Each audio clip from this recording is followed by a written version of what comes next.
Okay. And also, I think I must mute everybody, right? Um, but mute. Okay. So the last time we finished off at the end of Pasuk Lamed. Um, we finished off. We were talking about all the different ways that the Yidden rebelled against Hashem. Lots of people felt like quite despondent by the end of the last shir and saying like, "What is this shir about? Why why do we have this parak? What are we learning about?" And it just seemed so harsh. And the only kind of answer that I could come up with, although there is a lot of discussion about it, was that sometimes we get told things nicely and sometimes we get told things more strictly.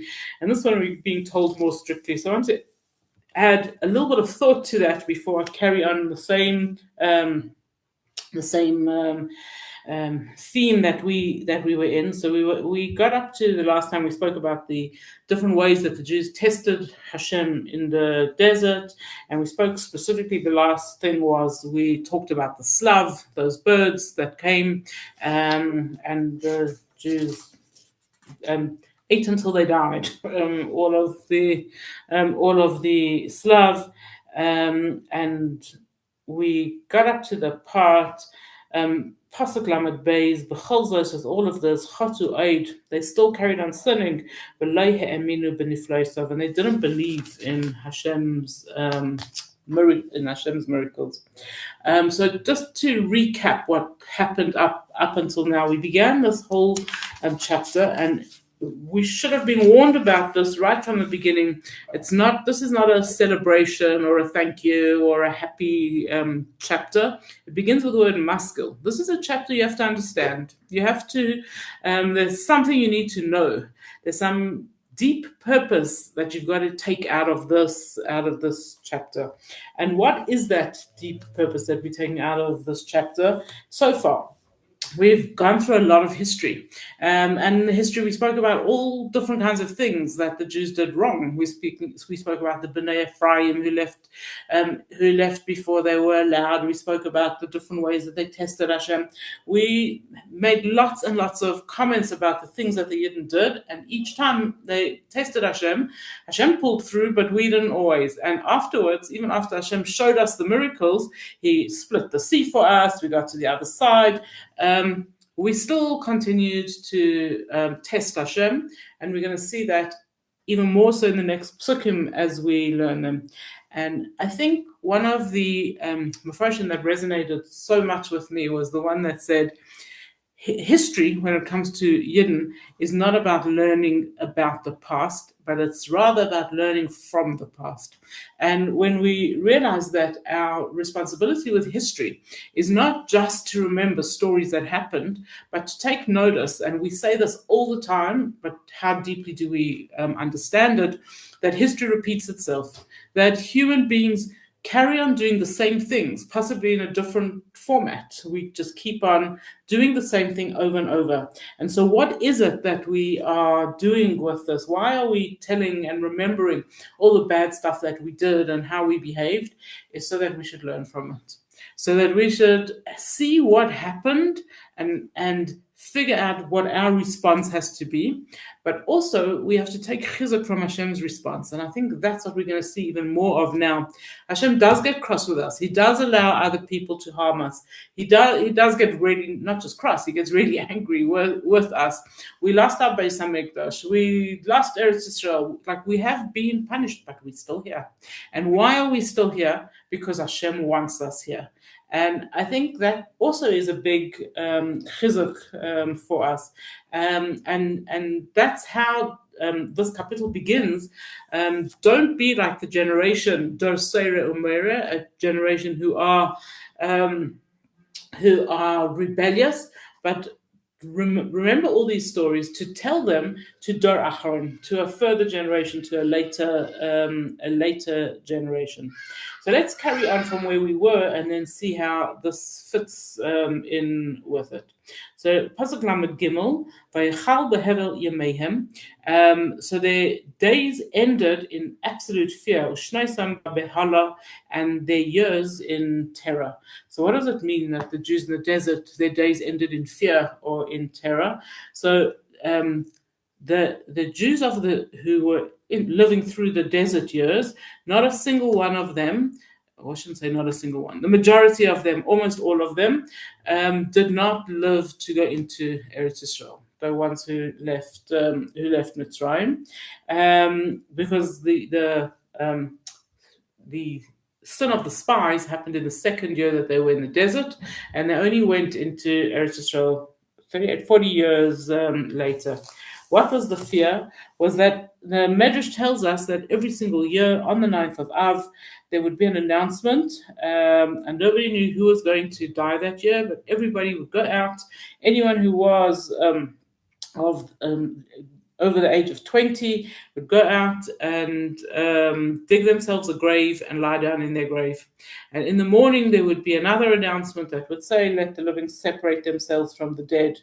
And those who died during the night, they would cover up their graves. And the other ones knew that they had another year to live. And they didn't die peacefully in their sleep during the night. The Medrash also tells us that they died the same way the spies died, which was gruesome. If you don't want to hear, block your ears. But their stomachs exploded, and it says that worms crawled from their belly button up to their tongues, up through their tongues, and they died miserable, gruesome deaths. So this is what David HaMelech is talking about. He says that they lived in fear. And what happened was that you would imagine that the Jews who got up in the morning would do teshuvah, that they shouldn't be next year's ones who died. So im haragam, when he came to kill them, udrashuhu v'shavu v'shacharukel. Then they did tshuva, and then they felt bad, and then they prayed to Hashem. Vayazkeru kelekim tzuram, and then they remembered that Hashem is their rock, the kel elyon gailam, and He is their great God who will redeem us. And so often, even when we're going through difficult times, we do remember that Hashem is our rock and He will redeem us. But what happens to us? Vayifatuhu b'fihem. They spoke to him with their mouths, and they lied to him with their words. So what does this mean? That often when they went and they did teshuvah, their teshuvah wasn't completely sincere. So they did tshuva, and David HaMelech is very critical of them. He says they did tshuva, but it wasn't true. It wasn't real tshuva. But I read a beautiful explanation from Reb Baruch Sorotskin, who says no. He says, what is this actually alluding to? He says, we want to bring this down into our own lives. There are many times where we are inspired to take on, to do teshuvah, to be better, to be holier. And if you look back at it afterwards, we're liars. Is that bad? And the truth is, it's not. It's not. I remember one year standing in shul, and I was listening to people who were sitting behind me, and they were talking about things that they had done during the year that they felt bad for.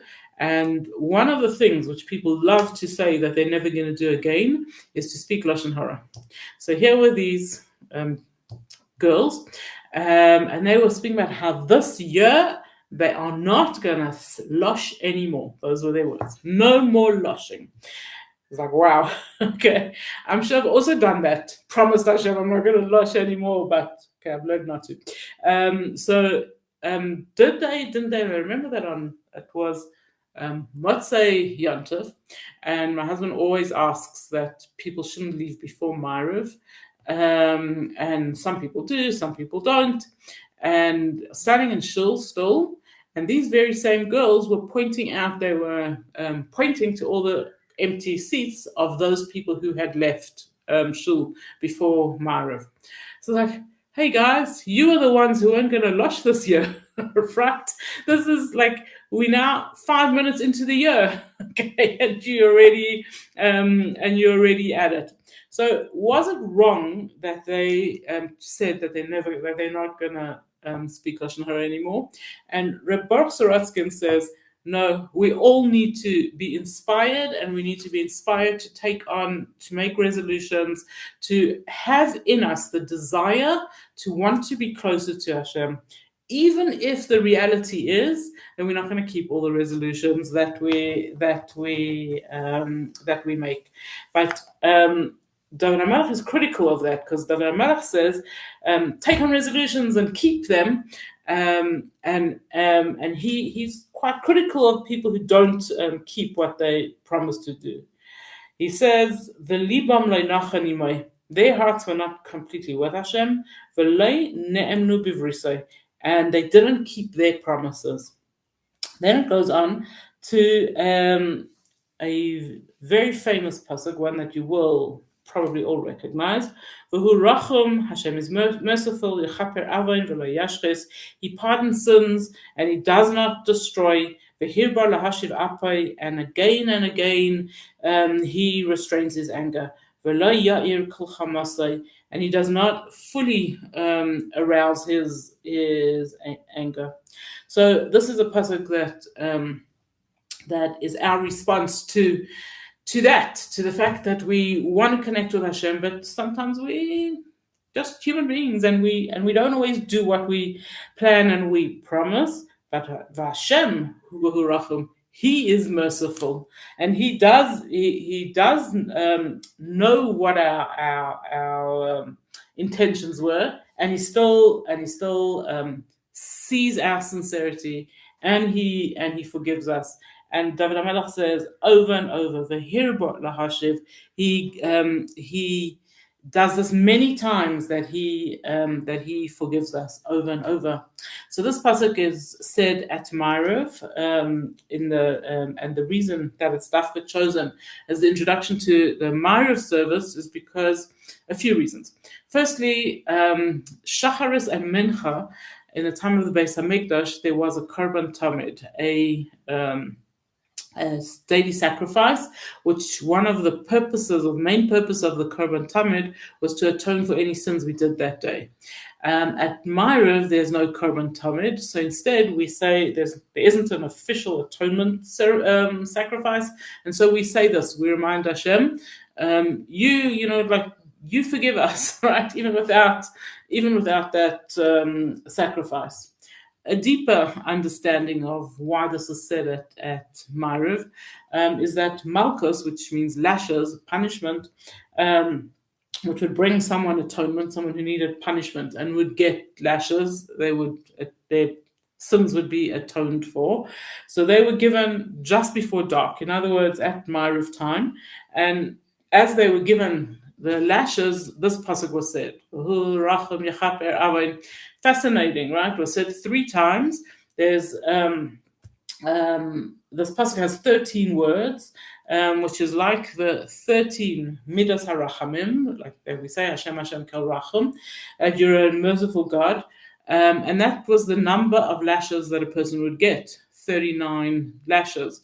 And such an interesting thing that we say, that when a person gets lashes, the last thing they're thinking is, wow, Hashem is so merciful, Hashem is so merciful. And that's exactly what he's being told. V'hu rachum. Sometimes punishment is merciful, right? That v'hu rachum. Thus, isn't it a merciful thing that a person could get a smack, could get a lashing, and then Hashem forgives him for anything that he did wrong. So this is why V'hu Rachum is said. On Friday nights and Yom Tov, this pasuk is not said, and the explanation for that is because the fires of Gehinnom get stronger at night, but on Shabbos and Yom Tov they don't burn at all, and so this prayer of begging Hashem to be merciful is not needed on Friday night. We also told that these words, Vahu Rachum, Hashem is merciful, this is the gift of Teshuvah. We don't even realize what a big gift it is. Because when you think just about human relations and you think about forgiving someone else, forgiveness always comes with things attached, if it comes at all. Okay, like, do we ever really forgive someone who upset us? Do we ever really forgive completely? Sometimes yes, sometimes no. Generally, when we think we've forgiven completely and then something happens again, our reaction is, it's this time and last time, right? This person was just like this last time. And yet Hashem, Vahu Rachum, He is merciful and He forgives us. And He forgives us completely. Also, we say V'lo yashchis, He doesn't destroy. So when there is a destroyer around, it doesn't differentiate between the good and the bad, the worthy and the unworthy. You can't like throw a bomb on a building and say, I only wanted to kill the people in apartment A1, right? Like, if there's something destroying, it destroys everybody. But Hashem is able to differentiate between the worthy and unworthy, between those He wants to be punished and those He doesn't want to be punished, through to differentiate between those who He wants to suffer and those who He doesn't want to suffer. The only time that Hashem does not differentiate is when there's a plague. And so, most famously is Makas B'chayres, the plague of the firstborns, where they didn't have to do something; they had to put blood on their doorposts, so that the angel of death would differentiate between them and the people who deserved. And it's written that Hashem holds the angel of death in check. He tells him who is allowed and who is not allowed to harm. Where it says over here, Vehirba lahashiv apai, he many times goes back, he restrains his anger. So apai or af is one kind of anger, and chema, which is in the next line, so he doesn't fully arouse his chema, which is also a kind of anger, we're going to translate as rage, fury. Okay, so what does Hashem do when we do things that we really deserve bad response from Hashem? What does He do? He gets angry with us, but His full rage, He never ever awakens all of His fury, all of His rage against us, which is why we still exist, which is why we are still here. And why is that? Why is Hashem good to us like that? Vayizkar kivasar heima. Hashem remembers that we're only human. Ruach hailech v'lo yashuv. We are a spirit that lives. We walk around this world v'lo yashuv, and we don't return. In other words, we have a short life. And while we are alive, there's things we want. And He made us like this. He made us with these desires, and He made the world full of its temptations. And Hashem knows that. And He says, I'm not going to destroy them completely. They're only human. And that's the expression that we use whenever we want to forgive somebody for something. We say they are only human. He even though the pasuk says Kamayam Ruhu Bamidbar, how much they defied Him in the desert, Yatzivuhu B'Shimon, and they made Him sad in that big desert, in that wasteland. So over and over and over again, we sinned, and we needed Hashem to not let out His full rage on us. The commentaries who look at this whole parak as being a story of history repeating itself over and over and over again, which I haven't got into so much, just touched on a little bit, point out that a midbar, a desert, is not just the desert that the Jews walked through from Egypt to Israel, but desert always refers to, it always alludes to the Golos that we live in. And this whole story that we're reading about now, we could each look at and see it as a personal story and hear the question that we need to be asking ourselves, Kama Yamruhu Bamidbar, how many times have I defied Hashem in this desert that I'm going through now? How many times? So we much quicker to say, why me? I don't deserve this. Like Hashem's not being nice. We're very quick to do that. But how many times do we actually make a cheshbon hanefesh, an accounting for ourselves, and say, Kama yamruhu bamidbar? How many times have I gone against what Hashem wanted from me, Yatzivuhu b'shimon, and made him sad because of me?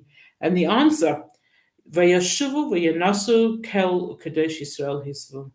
Many times we have again and again tested Hashem, tested His kindness, and we've asked Hashem for a sign. Kadosh Yisrael Hisvu, the Holy One of Israel. We've asked Him for a sign over and over again. Lo zachru es yadoi, but they don't remember Yom Asher Padam Minitar, when the day that Hashem saved us from Tsar, from our oppressors. Asher Samba Mitzrayim Oisasov, Hashem made lots of signs for us in Egypt, Umayfsav B'Sdei Tzayan, and His wondrous acts in the fields of Tzayan. So we mentioned this before, that by the time the Jews left Mitzrayim, by logic, looking back at it, we should be able to say all they should have been doing was saying, "Wow, Hashem, you're looking after us. Wow, Hashem, I'm going to listen to you forever and ever. I'm going to do whatever you want." Hashem made so many miracles for us in Egypt, so many miracles for us when we crossed the sea, so many miracles for us. We're forever beholden to you. But that's not how we reacted. So now the Perek of Tehilim carries on with discussing all the miracles that Hashem made for us in Egypt. So it's going to mention the 10 plagues. I'm going to read the few psukim together and then come back and comment on them. It says, "Vayafach ledames yarehem," changed their rivers to blood. V'nozleihem bal yishtoyun, and their waters became undrinkable. Yishalach bahem arayv, he sent wild animals against them. Vayechleim, ate them with fardeh v'tashchisem, and he sent frogs that mutilated them. Vayitein lachasil yavulam, and he gave their crops to the grasshoppers. V'giam la'arbe, and their produce to the locusts. Yahareg b'barad gafnam, he destroyed their vines with hail. V'shikmeisam b'chanamo, and destroyed their big trees with the big hailstones. Vayasker labarad be'iram, he abandoned their cattle to the hail. Umiknehem larashafim, and their livestock to flaming coals. Yishalach bam charan apai, he inflicted them with his burning anger. Ever vazam vatsara, rage, fury, and misery. Mishlachas malcheraim, sent and he sent angry messages against them. Yefales nasiv la'apai, he directed his anger, or redirected his anger. Lo'chashach b'mimaves nafsham, he didn't spare them from death. V'chayasam l'dever hiskir, and their animals, and their bodies from disease. V'yachkol b'chor b'mitzrayim, and he destroyed every firstborn in Egypt. Reishis einim b'alei cham, the strength, their firstborn, or their strong ones, the descendants of Ham. So this is how David HaMelech describes the 10 plagues. And if anybody was following, they'll see that not all the 10 plagues are there, and they're not in order. Okay, so to answer those questions quickly, the 3 plagues that are not mentioned over here are lice, boils, and darkness. These are the 3 plagues that are not mentioned in this list here of the 10 plagues. The reason that those 3 plagues are not mentioned, there's lots of them, but the one that I'm going to share is that these are the 3 makos that the Jews also suffered from. It says that the lice came and bothered the Jews as much as it bothered any Jew who was deserving of punishment at that time. Also itched from the lice, also hurt from the boils, and also couldn't see during the darkness. And we know that during the plague of darkness, any Jew who deserved to die died. So these three plagues were not specifically only for the Mitzrim, but they were for everybody. And so the miracle, the sign of showing the Jews that Hashem is punishing those who harm them, it's not so evident with these three plagues. So let's just see how he describes the plagues.